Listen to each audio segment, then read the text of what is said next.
बच्चों, आज हम पढ़ेंगे पार्ट नंबर 7 समास। तो समास क्या है, आइए जानते हैं। चौराहा यानी यहाँ पर दो शब्दों से एक शब्द बनता है। तो दो शब्दों से मिलकर जो शब्द बनते हैं उनके बीच में जो आपस में संबंध होता है वो आपका क्या कहलाता है, समास। ठीक है। राजमहल, राधा कृष्ण। तो यहाँ पर चौराहा, राजमहल और राधा कृष्ण दो या दो से अधिक शब्दों के योग से बने हैं। इन्हें बनाने के लिए क्रमशः 4 राहों का समाहार, राजा का महल, राधा और कृष्ण शब्दों का संक्षेपीकरण कर दिया गया है। यही संक्षेपीकरण क्या है, समास है। तो दो या दो से अधिक परस्पर संबंध रखने वाले शब्दों का एक शब्द बनाना समास कहलाता है। इस प्रकार के पदों को मिलाकर लिखने पर इन्हें सामासिक पद या समस्त पद कहते हैं। सामासिक पद का प्रथम पद पूर्व पद तथा दूसरा पद उत्तर पद कहलाता है। जैसे देशभक्ति में देश पूर्व पद और भक्ति उत्तर पद है। ठीक है। तो समास विग्रह क्या है, सामासिक पदों के मध्य जुड़े हुए शब्दों को अलग अलग करके उनके अर्थ को स्पष्ट करना समास विग्रह कहलाता है। ठीक है। तो जैसे यहाँ पर घुड़सवार है तो यानी इसको अगर हम समास विग्रह करें तो क्या कहलाएगा, घोड़े पर सवार। ऐसे ही महात्मा है तो इसका समास विग्रह करें तो क्या कहलाएगा, महान आत्मा। अब हम पढ़ेंगे समास के भेद। तो समास के भेद कितने हैं, समास के निम्नलिखित 6 भेद हैं। पहला अव्यय भाव समास, दूसरा तत्पुरुष समास, तीसरा कर्मधारय समास, चौथा द्विगु समास, पांचवा द्वंद्व समास और छठा बहुव्रीहि समास।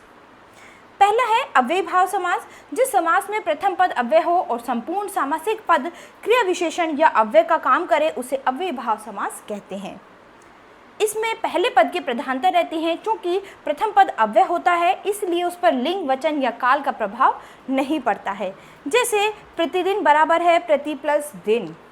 यहाँ प्रति अव्यय है तथा यह परिवर्तित रहता है। जैसे कि यथाशक्ति तो शक्ति के अनुसार, आज्ञानुसार आज्ञा के अनुसार। ठीक है। इसके बाद दूसरा है आपका तत्पुरुष समास। तो वह समास जिसमें उत्तर पद प्रधान होता है तथा दोनों शब्दों के बीच आने वाले उपसर्गों का लोप होता है तो तत्पुरुष समास कहलाता है।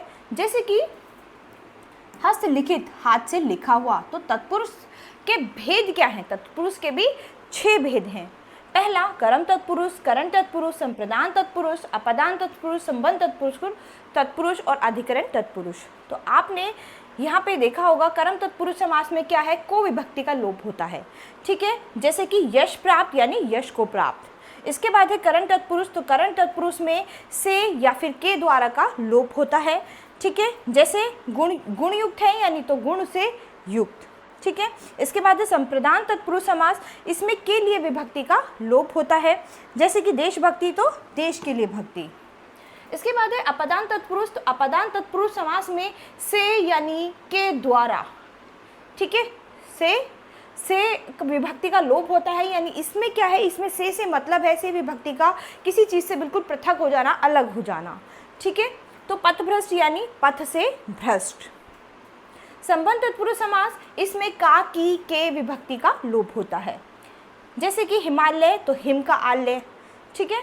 इसके बाद है अधिकरण तत्पुरुष समास। इस विभक्ति में या फिर पर विभक्ति का लोप होता है। जैसे कि वनवास तो वन में वास। ठीक है। इसके बाद है तीसरा कर्मधारय समास। कर्मधारय समास में उत्तर पद प्रधान होता है। इस समास के दोनों पदों के बीच में विशेषण, विशेष्य या उपमान, उपमेय का संबंध होता है। इसमें पहला पद विशेषण या उपमान तथा दूसरा पद विशेष्य या उपमेय होता है। जैसे कि पहला पद विशेषण तथा दूसरा पद विशेष्य। नीलकंठ यानी नील कंठ, नीला है जो कंठ। ठीक है। और पहला पद विशेष्य तथा दूसरा पद विशेषण। तो मुनि श्रेष्ठ यानी मुनि प्लस श्रेष्ठ यानी मुनियों में जो श्रेष्ठ। इसके बाद है आपके पास चौथा समास जो है वो आपका द्विगु समास। वह समास जिसका प्रथम पद संख्यावाची विशेषण होता है तथा उत्तर पद प्रधान होता है। यह किसी समूह का बोध कराता है, द्विगु समास कहलाता है। जैसे कि नवरात्र, 9 रात्रियों का समूह। ठीक है। तो पहला पद इसमें हमेशा संख्यावाची होता है और दूसरा पद उत्तर पद होता है। इसके बाद है द्वंद्व समास। वह समास जिसमें दोनों पद प्रधान होते हैं तथा विग्रह करने पर और अथवा या में से कोई एक प्रयुक्त होता है तो द्वंद्व समास कहलाता है। जैसे माता पिता, माता और पिता, दिन रात, दिन और रात। बहुव्रीहि समास, वह समास जिसके दोनों पदों में से कोई प्रधान न हो बल्कि कोई अन्य पद प्रधान हो, बहुव्रीहि समास कहलाता है। जैसे नीलकंठ, नीला है कंठ जिसका, अर्थात शिव। ठीक है। दशानन, दस हैं आनंद जिसके, अर्थात रावण। बहुब्रीहि समास और कर्मधारय समास में क्या अंतर है? ठीक है, तो आप देखिए यहाँ पर एक पीताम्बर शब्द है। ठीक है, तो पीताम्बर शब्द में पीला है जो अंबर वस्त्र, तो ये क्या हुआ आपका कर्मधारय समास। लेकिन पीले हैं वस्त्र जिसके, अर्थात श्री कृष्ण, तो इस तरह से अगर हम विग्रह करते हैं तो क्या होगा? बहुब्रीहि समास। ठीक है, इसके बाद है बहुब्रीहि समास और द्विगु समास में क्या अंतर है? चतुर्भुज, चार भुजाओं का समूह, तो ये क्या हुआ? द्विगु समास। ठीक है, इसी तरह से अगर हम कहें चार हैं भुजाएं जिसकी, अर्थात ब्रह्मा, तो ये क्या होगा? बहुब्रीहि समास। ठीक है, इसके बाद है कर्मधारय और द्विगु समास में अंतर। नवरत्न यानी 9 रत्नों का समूह, तो ये क्या होगा? द्विगु समास, क्योंकि पहला पद क्या है? संख्यावाची।